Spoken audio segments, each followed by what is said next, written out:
Belle is a 2-hour-long masterpiece by Mamoru Hosoda that got a 15-minute standing ovation at the Cannes Film Festival. I admit, the movie almost made me stand up as well. It almost made me stand up and walk out of the theater. Now, before someone accuses me of being a contrarian, just hear me out. I don't hate Mr. Hosoda. In fact, I was a huge fan of the previous movie he worked on. But this was a steaming pile of shit. I was initially very excited about the movie when I first heard about it, because I thought that they had finally made an anime about VTubers. This movie was a goddamn disappointment in that department. It barely addressed any of the issues that VTubers actually face, including parasocial relationships, toxic fan bases, and cancel culture. Instead, we got child abuse.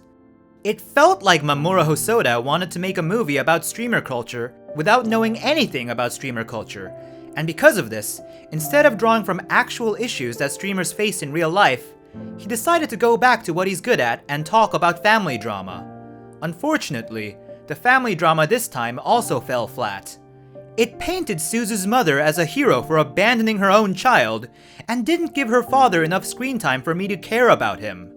When he messaged her at the climax of the movie, I was like, who? But at least he didn't beat her like some other dads do to their children in this movie. Speaking of that, forgive me for asking this, but how exactly did Suzu solve the main conflict? She hugged the two kids, and somehow that solved all their family issues? As soon as she left, I bet you that the father immediately went back to beating his children. Another thing I was really disappointed in was the identity of the Beast. Who else was expecting this child to end up being the Beast? It would have been great for the story to go full circle like that, but oh well.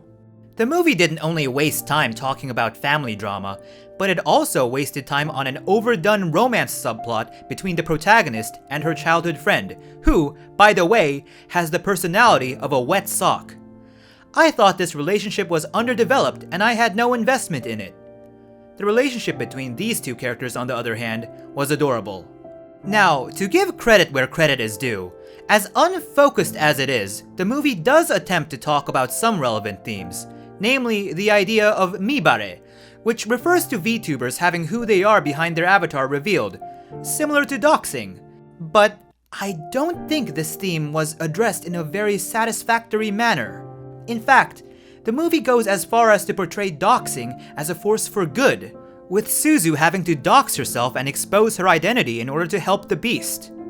Her revealing both her face and her school uniform was a really dangerous move, as that already gives her numerous haters enough information to pinpoint who she is in real life.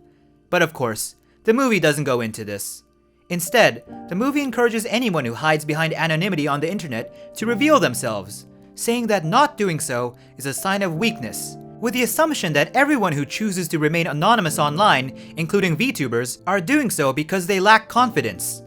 The movie goes out of its way to trash online personas as a whole, saying that people who enjoy these things are being fake and inauthentic.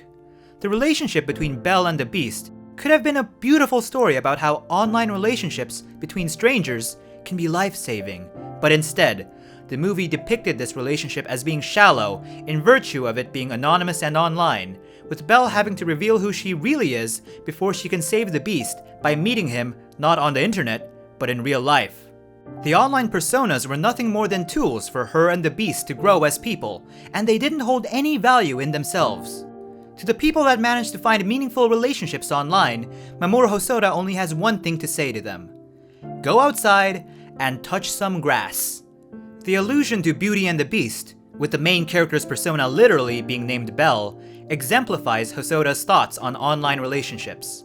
The moral of Beauty and the Beast is all about learning to love someone for who they are on the inside rather than who they seem to be on the outside, with the outside being a curse, obscuring their true noble character. Hosoda thinks that one's online persona is also a curse, impeding one's true self from shining through. Therefore, the Beast was wrong to escape into an online persona, and he should have faced his problems head-on in person. At the end of the movie, the Beast gives up this persona, having gotten the courage to face his father in person, somehow. Suzu doxes herself and is rewarded with a boyfriend, And the moral of the story is that true human connection cannot be found on the internet. The relationship between VTubers and their fans is superficial, because the identity of the VTuber remains anonymous. In real life, doxing leads to death threats. In the movie, it's used to solve child abuse. Well, I guess all victims of child abuse should just dox themselves in hopes of an internet celebrity taking pity on them. I thought Mugen Train was overrated, but at least it was beautifully animated. When I watched Belle, I just thought it was overrated, and honestly, somewhat problematic. In summary, 4 out of 10 alright movie, 8 out of 10 music video. But that's just my opinion. If you disagree with me, feel free to tell me why in the comments section. Also feel free to like and subscribe so I can continue making content like this. Thank you for watching, and until next time.